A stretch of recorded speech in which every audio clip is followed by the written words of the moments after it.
we will share this video with our South America community in order to have more participants, okay?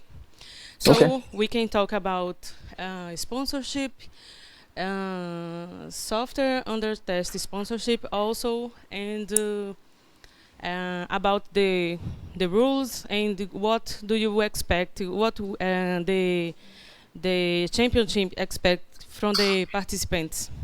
Okay, so let's Okay. start. You can present yourself and we can start, okay? Okay. Thank Great. you. Thanks. Thank you. Good morning, everyone. I'm Matt Heusser. I am the. I was. I'm the managing director for a company called Excelon Development. If you like, I could sing you the jingle later. We have a theme song. But I've been in software development, software testing, delivery my whole career. You see this book here, Save Our Scrum. I wrote it with Markus Gaertner. It's up on LeanPub. My primary interest in how I built my reputation was mostly testing. And lately I've been working with organizations that we bring me in the organization because testing is behind. We've actually caught testing up, so it's no longer the main delay. And then I start looking at delivery across the board. But I'm still a testing first guy, and testing is important to my heart. And 3 years ago, we did a internet-based competition for software testing with a company called NRG Global. We had about 40 teams. And then 2 years ago, the people in Germany, Diaz and Hilterscheid, who run the Agile Testing Days conference, we started talking about it. It was actually Mike Nogans who said, let's do a World Cup. Let's do a worldwide competition, not just one round, but a continental round, and then the winners go to Germany for the Worlds. And we did that in 2014. And it was a lot of work, and the South America team won. So we took about a year of regrouping. Last year, all we did was we did the European round, and then the South American round is going to be, I think, March 7th, which will select the team that goes to the Worlds again, which is going to be in December. And I want to talk about that later. But my point is that I'm one of the lead organizers of the World Cup. And right now, we wanted to talk about continuous delivery. And then maybe we'll come back and talk about the World Cup again later. So let me see if I can show you my face. So I realized that English is my first language, and I may explain some things, and I may be going too fast. So if you can see me, right? If you can just do the universal signal for I'm confused, which looks like this,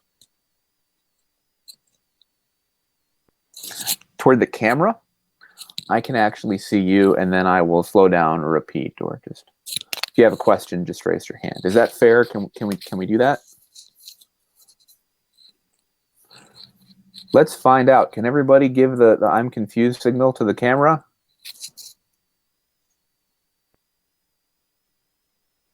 Okay, good enough. Let's get started, shall we?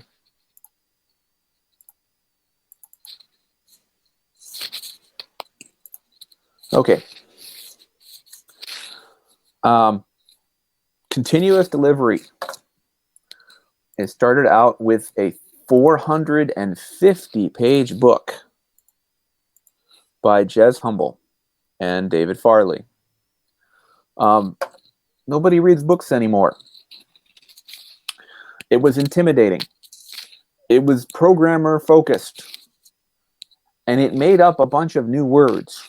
And nobody knew what those words meant. Like, what's the difference between continuous delivery and continuous deployment? Well, it's explained on page 126. And I know it's page 126 because I looked it up yesterday because I was in a stupid argument about it. It's a great idea, but I don't, my role in the community, historically, what I've been good at is in taking complex topics and making them approachable. So what I want to do today is explain continuous delivery for testers and give you a couple of pictures you can draw, visual diagrams, ways of thinking about testing and delivery that you can explain, so that when you're talking about it, you can go to a whiteboard, you can draw something on the whiteboard, and the other person will get it. You can have a conversation in a whiteboard. That's the goal of this talk. To do it, I'm going to do the entire talk in Apple's Paint application. So that should be fun. I hope you'll play along with me. So let's start and talk about testing. All right. And when I think about testing, I think of two pieces. So there's testing each individual feature as it comes out. And then there's stop. We want to do a release. Let's make sure that these small changes we made haven't broken anything big. So if you think what that looks like, it looks like this. We're testing, we're testing, we're testing, we're testing, we're testing, we're testing, we're testing, we're testing. Okay, and then we stop. If we're doing Scrum, this might be a sprint. If we're doing more traditional software, this is just the testing phase, right? And then we spend a lot of time test, fix, retest. Test some more, fix, oh, we found a really big bug and that invalidates a bunch of stuff. We've actually got to go backwards a little bit. Test some more, test some more, test some more, test some more, test some more, test some more, test some more. Okay, now we can deploy. We deploy, and then we go around for a little bit. And then we need to do another regression testing. We call this regression testing, right? We're covering all of the features to see that we didn't break anything big. And then we test some more, test some more, test some more, test some more, test some more. Bam, regression. Regression testing is very expensive, right? I have a client in the United States that has a 3-month test cycle, test deploy cycle. 3 months. They retest all of their software to make sure integration works, to make sure everything works. It's 3 months. Now, if they did, so they do 2 deploys a year. If you think of it, that's 50% of their time. Half the time they're spending half their time doing this.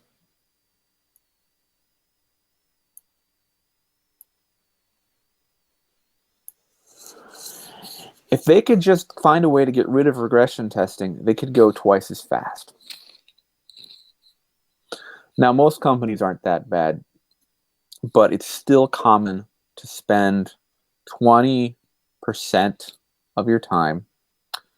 If you do 2-week sprints and you spend 2 days on regression testing, and the team is caught up, the team is you're even managing to test and deploy within the sprint, that's still 20%.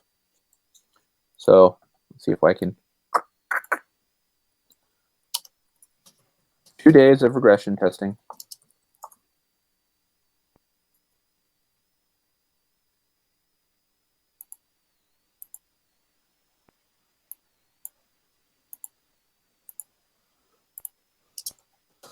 A 2-week sprint, 20% of time regression testing. The basic idea here is that we want to radically reduce or even eliminate these regression test cycles. Right?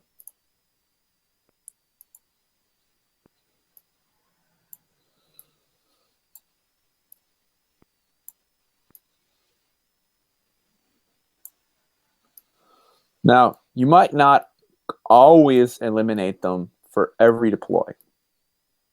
I worked with a company not that long ago, and we actually upgraded the web server. we switched the web server, and for that, we had to do some regression testing. But if we're adding a new column to a report, if we're adding a new fields to the name field, it's gonna have middle name in it now on the profile page. If we're changing search to have enabled to work with more search terms, what if we what can we do to radically reduce the amount of time on regression testing? I want to talk about the idea of a component architecture and testing components, and then we'll talk about how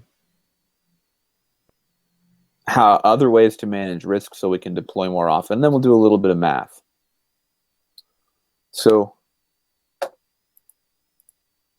any questions so far? Go ahead and raise your hand if you have a question. If this isn't clear, or I'm going too fast, if it doesn't make sense. That we're talking about our reality, okay?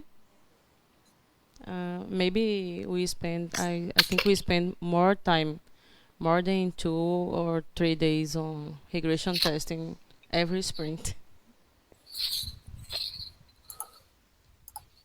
So if you do, every day is 10%. So if you spend 3 days in a sprint regression testing, that's 30% of your time.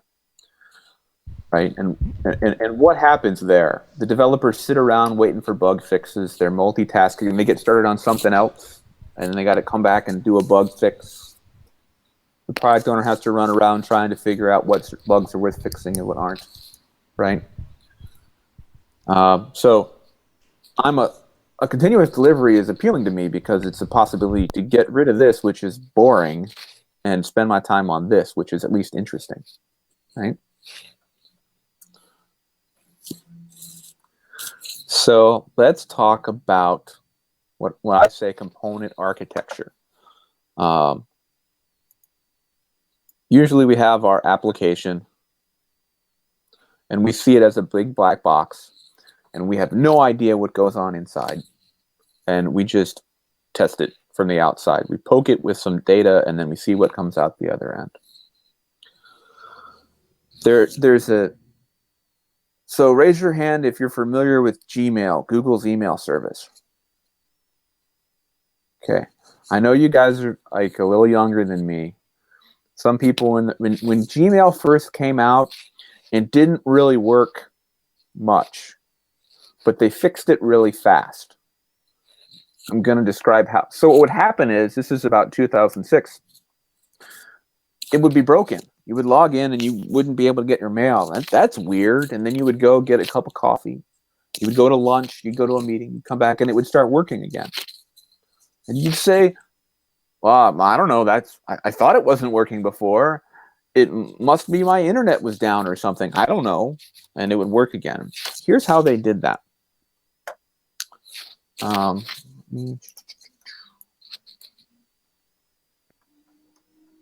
Right. So they have an architecture. It's called SOFIA.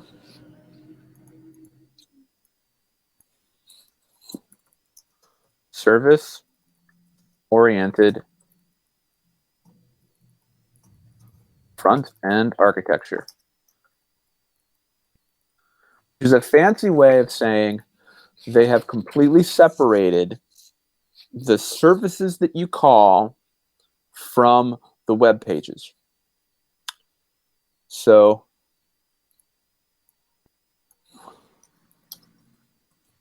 we've got a web page, which is HTML and JavaScript. Typically, the way this is work is we'd go to a web page, the web server would get the request, it would process the request, and it would figure out everything you need to do and populate the page. Instead, the JavaScript here is going to actually make its own web requests. And we're going to have services.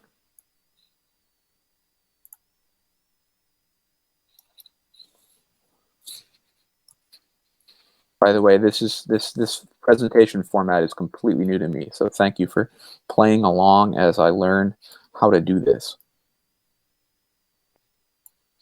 Right? So we're going to have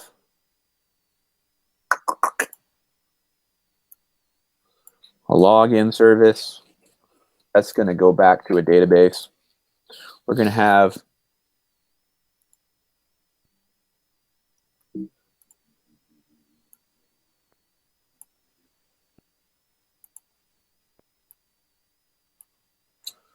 an inbox, which lists all of the things in your inbox. We're going to have search. We're going to have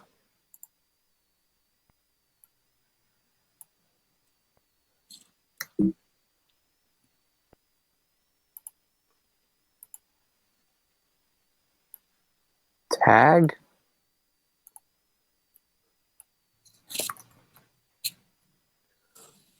Right. Now, of course, it's a lot more complex than that because you can search by a tag. You've got more than your inbox. You've got your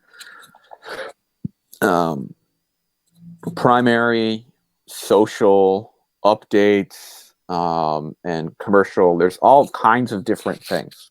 But for our purposes, and each of those services then, of course, calls back to a database that has the data in it. Right? It's probably actually one big database that they all make different kinds of requests into. So here's the database. And of course, we've got requests going into it. What we can do here is we can test the components independently. We can test just tag. We can test that like a black box. And we can be pretty sure that if our changes broke something, they only broke tagging or only broke search, right? Because we didn't actually change the web page. It's making the same request. If we can be pretty confident that we made our changes to tagging and it's going to be okay, we can deploy a story or a feature for tag at any time, as long as we genuinely didn't break anything else. The problem, of course, for those of you who've been in computer science for a while, you know that there are unintended consequences. There are things that break that we didn't anticipate or predict. So this isn't good enough, but it's a pretty good start. So now when we test our stories, we can test just tag, just this change to search, just this change to inbox, just this change to the web page. And we can have some degree of confidence that we didn't break anything else. Of course, we're going to have some automated tooling on top of that.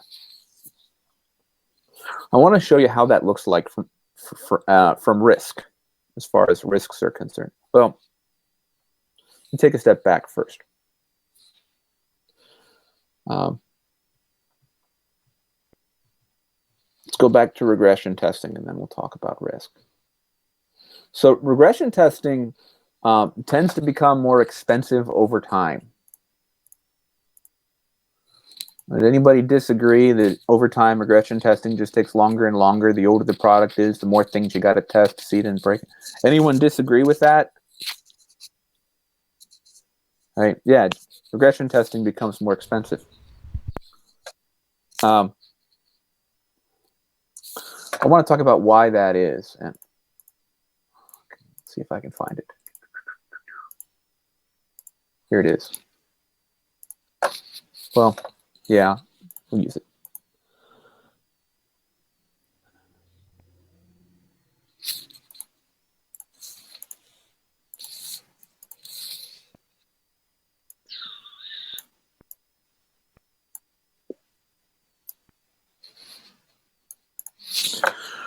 So our transaction cost is the amount of time that we spend as a percent for every new piece of work.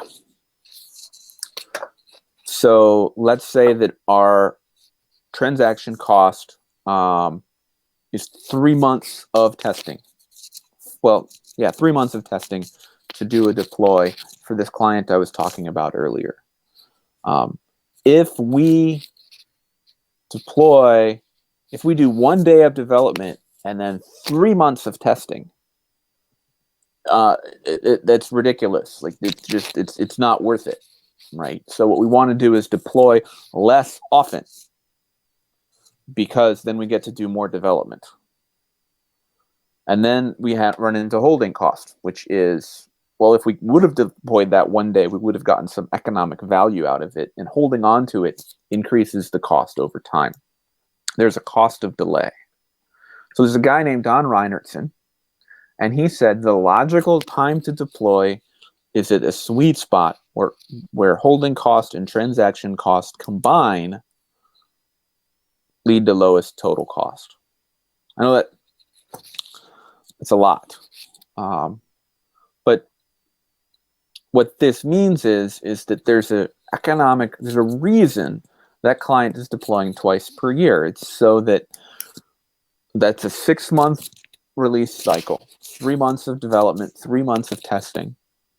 If the release cycle was any slower than that, there would have their competitors beat them to market. They would have not be able to realize an annual release.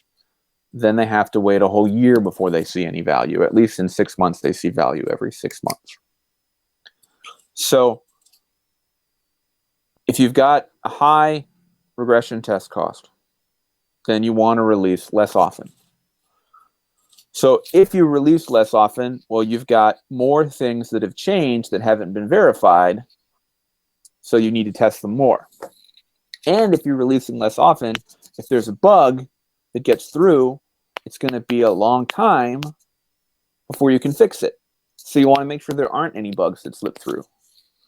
So these 3 things put together mean you want to test really, really well, and regression testing gets really, really expensive. And I want to talk about an alternative to that.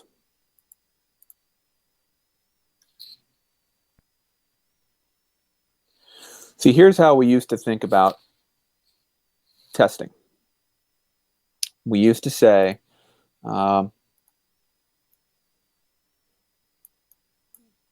these are bugs or risks to the product.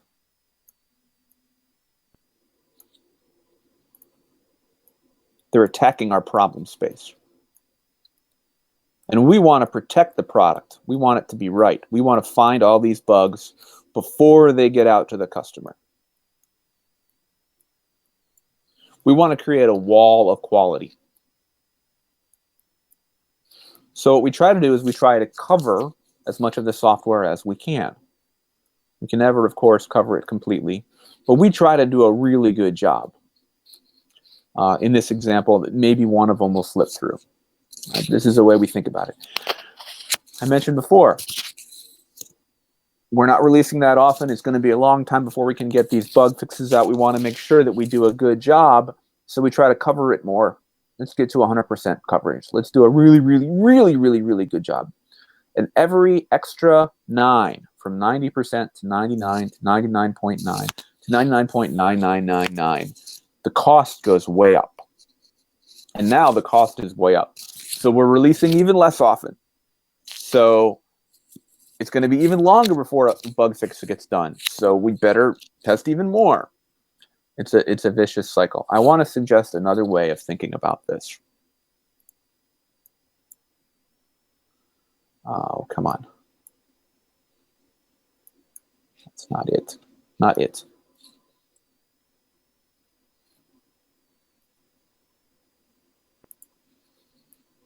What if we did a worse job testing? What if we just did a really bad job testing? Right? If our good job testing takes 3 days, could we do a bad job? This is like, maybe this is just story testing. We're not even regression testing at all, right? So there's lots of problems with this. Lots of stuff could get through, but it's really cheap to provide this level of coverage, right?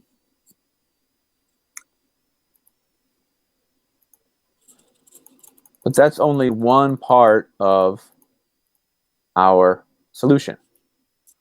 So we're going to have that component architecture that I mentioned before. So it's likely that it's unlikely that a bug slips out beyond the piece we're testing. And the piece we are testing, we tested pretty well. We're going to have automated smoke tests, something like Selenium. Not a lot of them. They're going to be cheap to maintain. Each individual component, right? I think I drew components. These pieces are not web pages. They are API endpoints. They are plain text. You pass in a username and password, and you get back a login credential or an error message, right? Plain text. So those, we're going to wrap those in automated tests too. Really simple, plain. I send this data in, I should get this data out, right? When I do a search for this text, I should get these results back with a known database. And those run for every release, every deploy. We're going to have continuous monitoring in place, so that if a problem gets to production, we'll notice it quickly. So that's 500 errors, 404 errors. We make a change and it's really taxing on the database and everything gets slow. We're going to notice it fast. And we're going to combine that with the ability to do quick rollback, right? And of course, our programmers are going to have to get better. We're going to do maybe pair programming, maybe automated unit tests. We're going to combine that with a continuous integration system like Jenkins. And what you'll notice here, this is, if you think about it, it's like a piece of Swiss cheese. There's a bunch of holes in it. But there's no attack, even if I make a lot of them.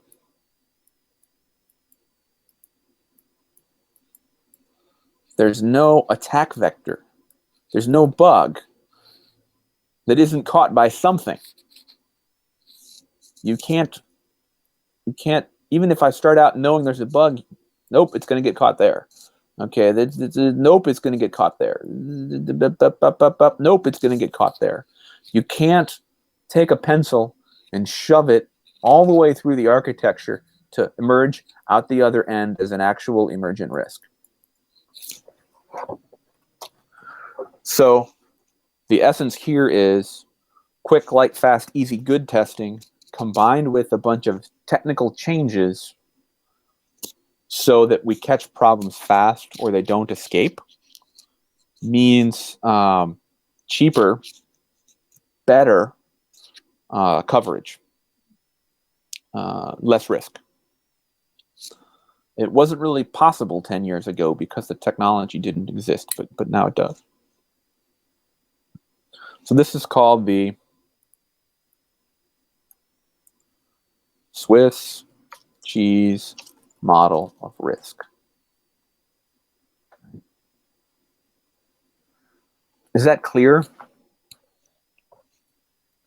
I went through that pretty quick. Do you have any questions? You do deal with maintenance of automated stuff? So let's talk about, basically the way that I prefer is that the story isn't done until the tests run. So the developers think they've finished a piece of code and think it's ready for test. Well, there's two pieces.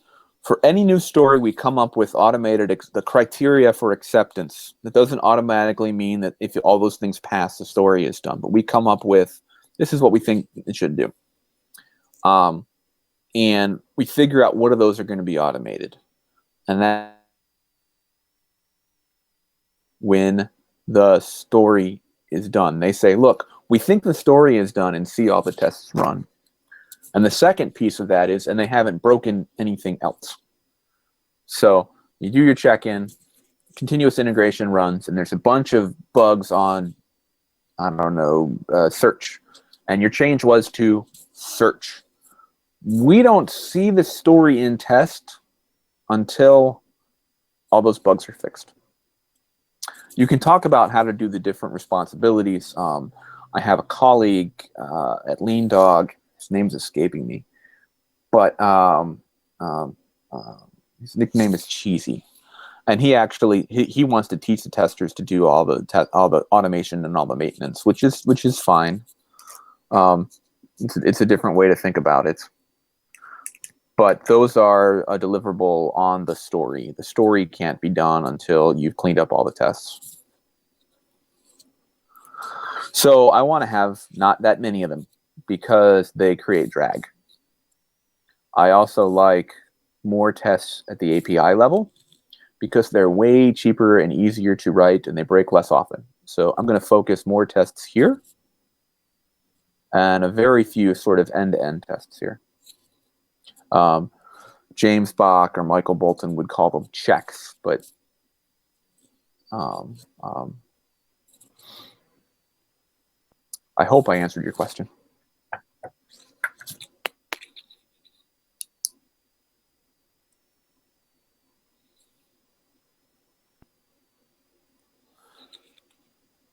So the screen is not updating for me. Does that make sense? Should I move on? Yes. Okay, great. I have a question. Can you hear Please. me? Yeah. So in this Swiss cheese model of risk, you mentioned a lot of technical changes that are needed on each slice of cheese. So are those always the same, or it depends, it changes for each project? So this model, the way I've described it, is pretty much designed for a company that makes web pages, right? If you don't make web pages, it's going to be different. If you have existing legacy code that you're trying to change, it's going to be different. If you do banking software or software that has some kind of regulation around it, if you make medical devices like a pacemaker that goes in the human heart and it's kind of got to be right. Like you can't, like automated rollback isn't going to work if it's software that goes in your heart and regulates your heartbeat. Then yeah, this is a way of thinking about it. And then exactly what those individual lines are on your project, these lines, what is this line? It might be different every time. As a tester, the classic kind of rhetoric, the classic way of talking about this is this makes testing obsolete. It's not true at all. It does shift the way we think about testing and shift the responsibilities around. So as a tester, as a test consultant, when I come into a project and draw this, I want to help the team figure out what those are. I want to put those in place. I want to be leading the effort instead of getting left behind. But yeah, it'll vary, especially if you're not just making class. Like this came out of Yahoo, Flickr, Etsy, and a company called IMVU, and they all kind of made very similar software. So if that's not what you make, it's going to be different.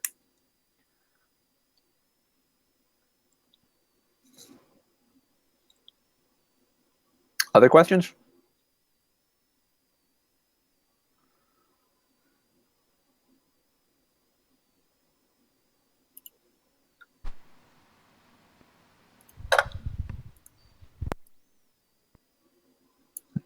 If there are no more questions right now, I'm going to move on to some math. It's just a little bit of math. Hard metrics, right?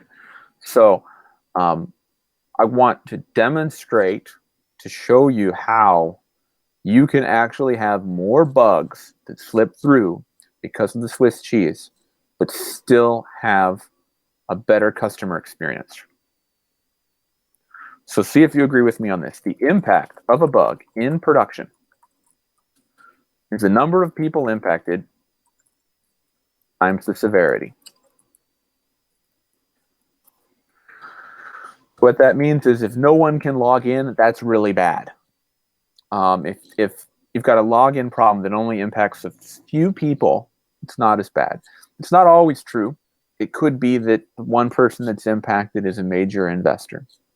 But everything else being equal, This is a logical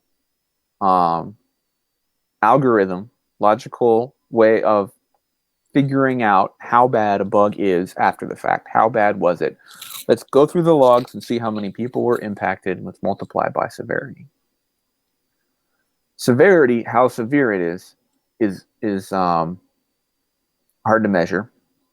And getting at the number, it's not always possible to figure out the number of people impacted. But we can approximate that as time severity.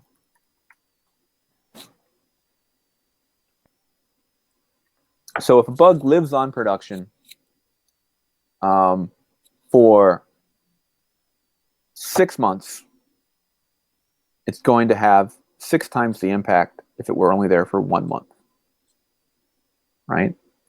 So all things being equal, 10 times the time to live of a bug, 10 times the impact. I want to forget about severity for a minute and just think about time. And 2 teams. Team 1 is doing Scrum. And the book. They deploy Sunday evening. They find a problem Monday.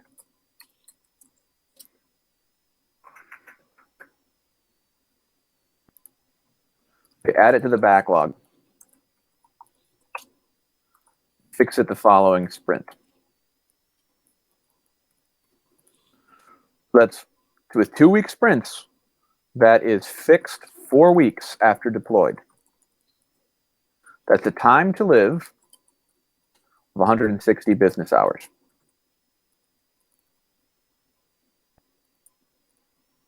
Right? That's just math. Team 2 is doing continuous delivery. They deploy Monday at 10 a.m.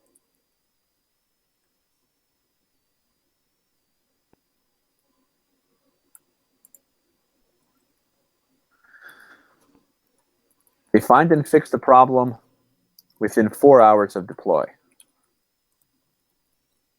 That's the time to live 4 business hours.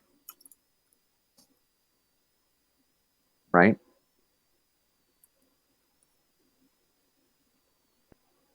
$160 business hours, 4 business hours.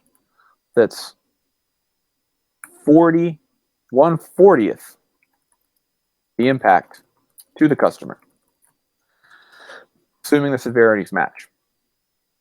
And what that means is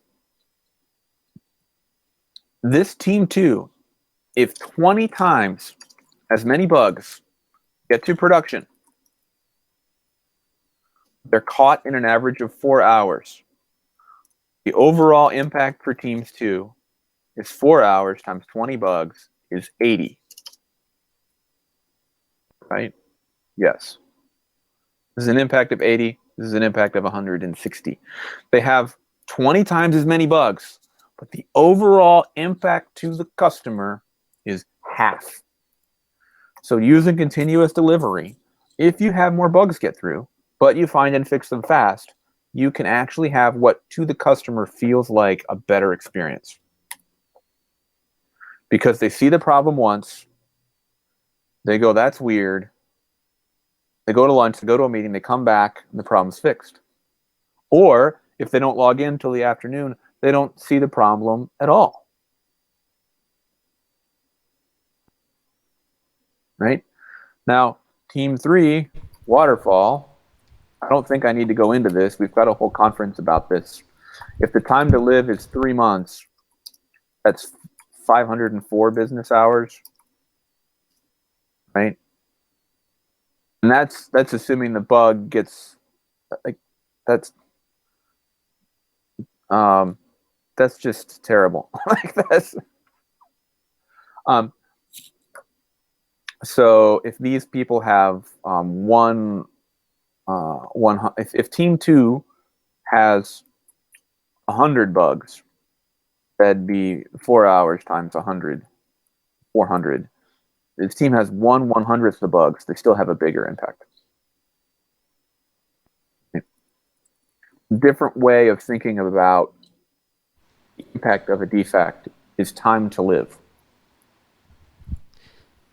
Hey Matt, can you hear me? Yep. One question.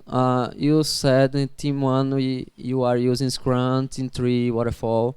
For Team 2, are you considering something like Kanban, Lean, or you have Yeah, an so extra time after a Scrum time box, for example? right. So thank you. I wasn't clear. Continuous delivery, you're right, is a strategy for deploying. It doesn't matter what you're doing. Now with Scrum, I assumed that you're going to make all your changes and then regression test and do one big deploy every 2 weeks, right? With continuous delivery, it's very similar to Scrum. We could call them sprints if we want. We're going to pull stories in and we're going to develop, test, deploy, monitor one story at a time. One story at a time. We might be working on, the team of 10 people might be working on 4 or 5 different stories. But when one story gets done, we just deploy it. Now that there's lots of things I'm assuming there. The easiest way to do that is one developer is working on a login change, another is working on inbox, another is working on search. There's something called configuration flags, which we could add here as another risk management approach. What color is that? Black, good. Configuration flags, where we can actually make our changes and wrap them in an if statement. And then there's a file, and when we actually deploy, it's dark. That if statement doesn't execute yet, and we can flip it on and off much easier than an actual push to production. You just go into the server and edit the file, and the next time it runs, it's gonna turn it on. But yeah, the idea here is we're deploying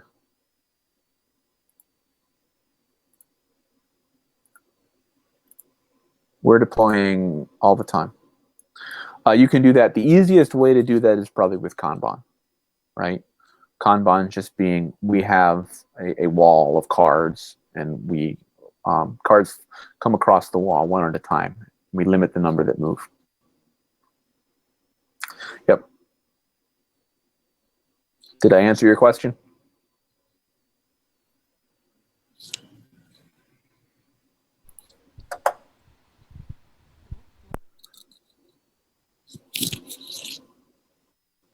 Did I answer the question?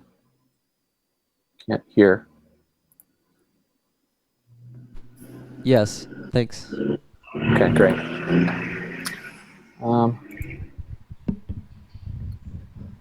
Okay. So what does that mean for us?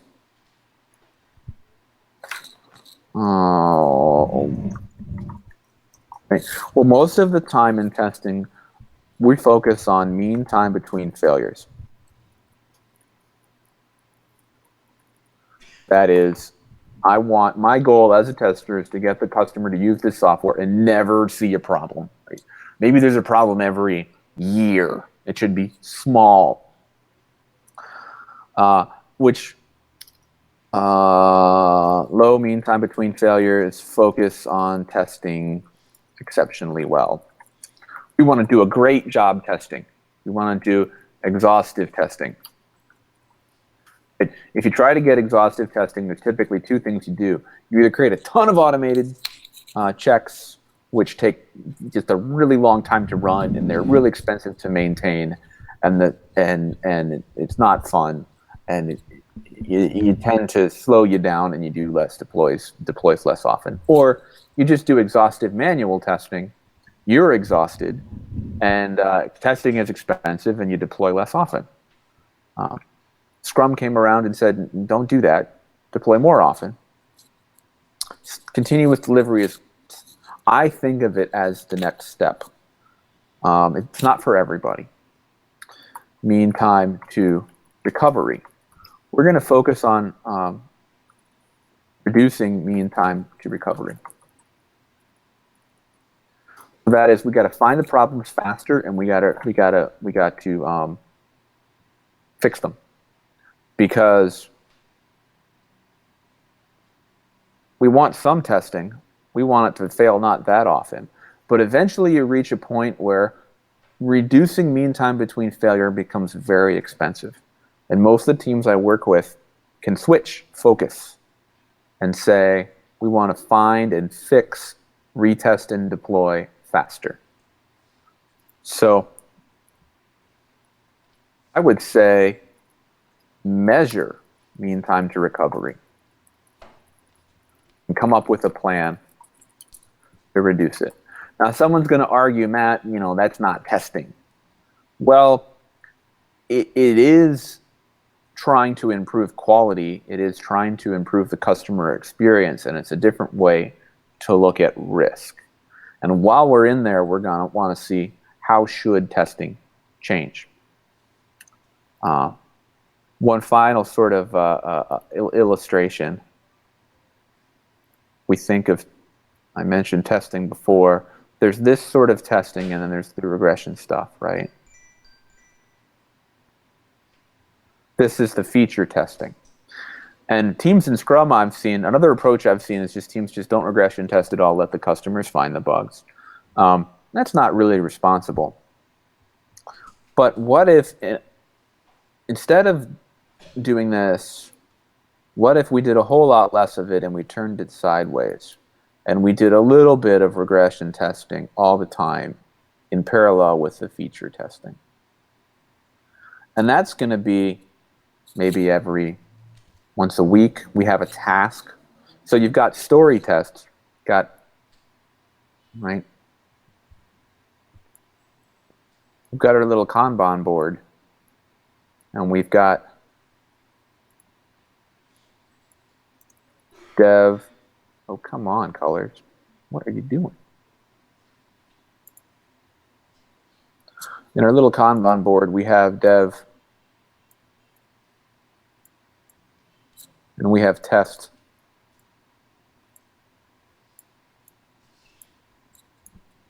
And we have deploy. Forgive my handwriting.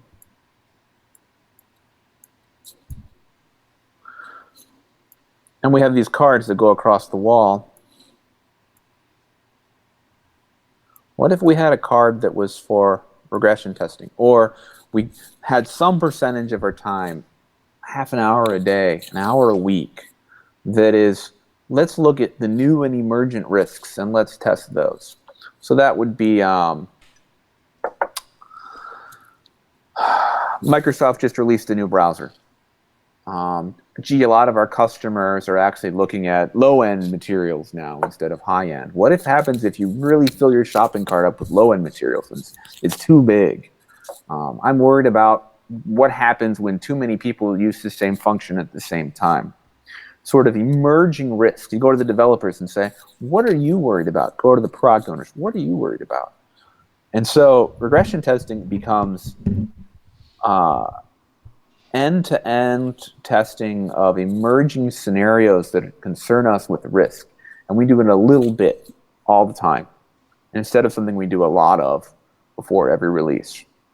So if I were a tester, I am a tester, and I got to do some story tests for every feature, and I got to do a little bit of regression testing all the time, I think it's actually more fun. It's better than this. And that's why I got into testing, because it was fun. So I want to bring the fun back. Thanks for listening to my my discussion of this new way of thinking about testing and delivery. I know it's a lot. I know that doing it on a different continent, listening it through a web browser, it's hard. And it's new material for me. So thank you. I'd like to talk about the World Cup a little bit again. Before I go, are there any questions about delivery? Any questions on this topic? Hello? Hello? Yep. I have one more question. How do you analyze which test you will choose for regression to do in parallel with feature testing, component testing. Right. So here's a couple of things that I do. I actually have a slide on this from a different talk. It's too much work to get it. Oh, I've got the wrong thing up there.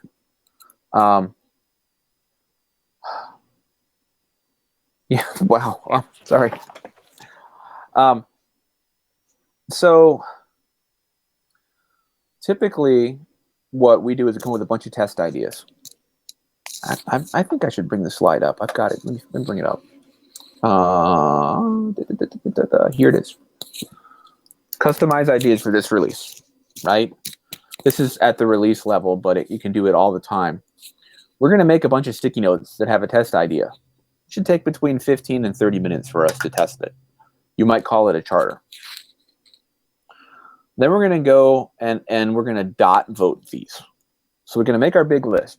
We're going to ideally bring in the customer, bring in the product owner, bring in the developer.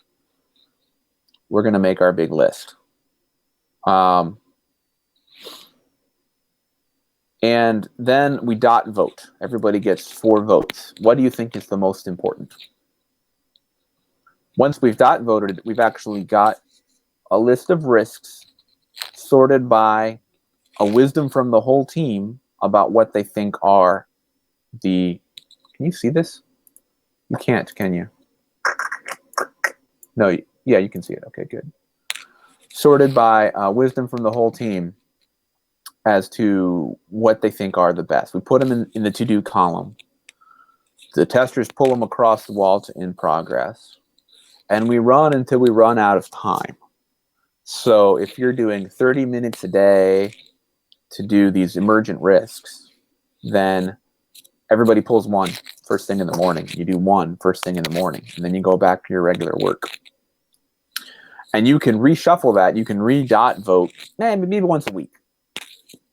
At any time, now you're going to list this in a sorted order. At any time, a senior manager can walk in and add something to the list.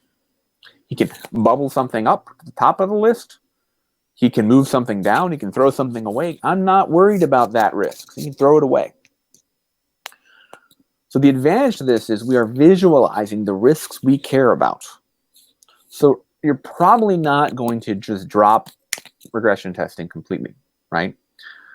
But if you can at least make it something like this, where you say, we're only going to spend 1 day, here's our list of things. We used to spend 3 days on regression testing for a release. We're going to try to do 1, right? At 5 o'clock, we're going to look at the bugs that are open, and we're going to look at the risks that are on the wall and say, do we need more time? So you're actually visualizing your risks. What's going to happen there is management will start to say, I'm worried about these things. You guys need more time. You go, oh, okay. Like, sure, we'll take more time. That's fine. Or management might say, I'm not worried about these things. It's good that you made this list. The things that are left to do are not that important. Go ahead and deploy as is. And that's going to create transparency. So when you have a bug in production and it was at the bottom of this list and someone says, why didn't QA find that bug? Your answer is not, gee, we should have thought of that, or no, we didn't have enough time. But it is, we made senior management aware of that risk, and they determined that that was not worth spending extra time on for this release, right? So if you're actually doing continuous deployment, you can reprioritize these all the time. You're spending half an hour a day. Some bug comes up that's pretty bad. Why didn't you think of that? It's on our list. It was on our list. It wasn't prioritized, which meant it wasn't that important. Would you like us to start spending an hour a day every day? Because we can do that, and then we get through more things. Should we look at the way we're prioritizing stuff? We could do that too. That's a very different way of talking about how we do. Sorry. It's a very different way of thinking about how we do what we're going to test. Because most of the time, the argument is simply, we need 3 days. No, you can have 2. No, we need 3. No, you can have 2. It makes it transparent. So that's how I would figure out what to do for regression testing. But I got to set a time box and negotiate how much time that is. I got to come up with a list of ideas. We got to vote for them. We sort them, and then we pull them off to run out of time. These are great questions, by the way. Thank you. They're challenging me, and you can hear it in my voice. It's a great question. But it is 10 o'clock, so I should probably talk about the World Cup a little bit and let you guys get going. Does that make sense?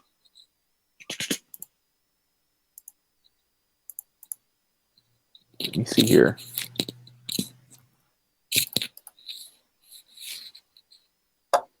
Can you hear me? Okay. Yeah. Okay. Let's talk about the South America. Yeah.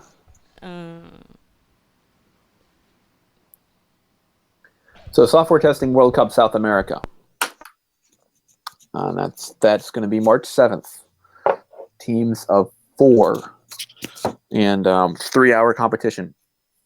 We provide the website, and we need, it's usually a website, doesn't have to be, it can be downloaded software, but realize that, if we do downloaded software, we're going to have something between 100 and 1,000, maybe 2,000 simultaneous downloads to try to get that software. But we can always give out the download in advance and then focus on a particular piece of the software. So we give out the website. We have a product owner who's going to come aboard. We're going to have a video like this one, and we're going to talk about what we're doing and give an assignment, maybe for half an hour. And from there, you have 3 hours to log into the bug tracking software, to file bugs, and to create a test report. And the test report is a document that provides information on the status of the software under test. So people will use the Google Hangout, the YouTube, it's going to be a video to ask questions and have a conversation with the product owners to figure out, what do you care about, what's important, how should we mark these bugs as, what bugs are severe, how should we be spending our time. The team's going to come up with a strategy for how to spend their time, go off and test. At the end of that time, you're going to email us that Word document or PDF or PowerPoint, whatever it is, the report. And the scoring is basically, did you find the right bugs, the important bugs? Do the bug reports make sense? Are we given enough information to reproduce them? Are they well written? Do they tell the product owner why the bug matters? On the reporting side, again, is it accurate? Does it actually tell us what does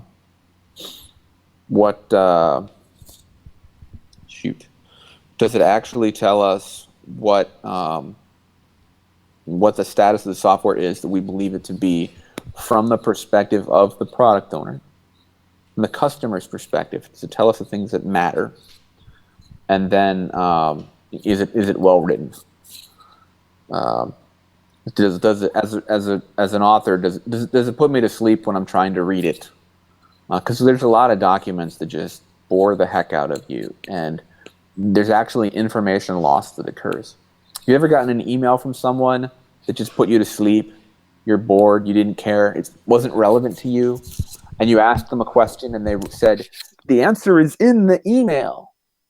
Well, yeah, the answer was somewhere in your email that was 8 pages long, but I couldn't read it if I wanted to. It was painful to me. That is what we are. That's bad. So, on the other hand, if the product owners read it and say, wow, this is fantastic, this is great, this is pleasant to read, you're going to get points for that. We add up all the points, and then high score is the winning team. Now, we're thinking about doing something different, and we might do it for North America first. And that is to actually ask you to make a video from 1 to 3 minutes long, maybe 1 to 5 minutes, of the status of the software, so we can just watch the video. Because most of the modern teams we work with, that's how they report that's how they report the software. They don't write big test documents anymore. It's a good exercise to learn how to do it, but we're thinking about doing a brief video. But you might spend way too much time on the video. So if we do that at all, I'll probably start that with North America this year. and softwaretestingworldcup.com, and I think it's €40 per team, something like that. And that's to cover the expenses. We'd like to do is fly the winning teams to Germany and have them actually participate in the World. But to do that, we need sponsors. There's a couple of sponsors we're trying to get right now. There's a tool sponsor, like how are you going to file the bugs? A lot of tool vendors are interested in bug tracking vendors, want to be tool sponsors. Providing the software under test. We need software to test. I've got a couple ideas, but it would be great to come up with an engaged product owner that actually wants. And the benefit of that is you get a big list of bugs. You get a big pile of bug reports. And the judge's job is actually to go through those bugs and bug reports and go and narrow them down and say to the product owner, these are the 20 we think are the most valuable, and get feedback and feed that back into the scoring system. So for the customer, the product owner, the person providing the software under test, it doesn't have to be a huge time commitment. You get to see people actually using your software. It's like a usability lab for very cheap. So that's the World Cup.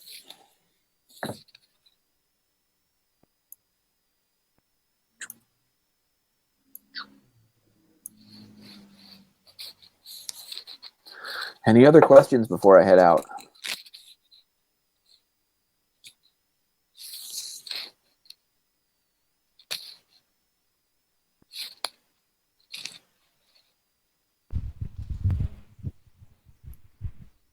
A simple question. Is the bug file software already defined?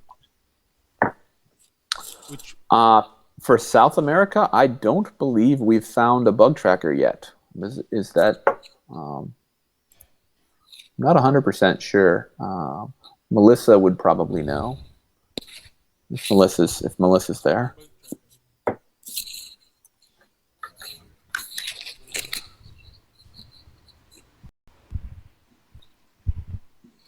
So no, I think we're still looking for Hello? for a bug tracker for South America. Yeah. Oh, okay. About bug tracking tool, I think we will use the same lean. Oh,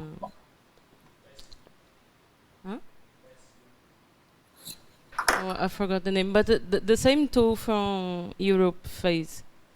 Oh, right, the lean Lean testing. testing. Lean testing. Yeah, leantesting.com. Right. I didn't Yes. realize that they were doing that. Yep. So we've got a bug tracker. We just need software under test.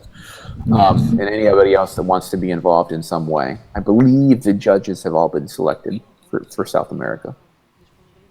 The easiest way to become a judge, of course, is to play and win. That's the easiest way to become a judge.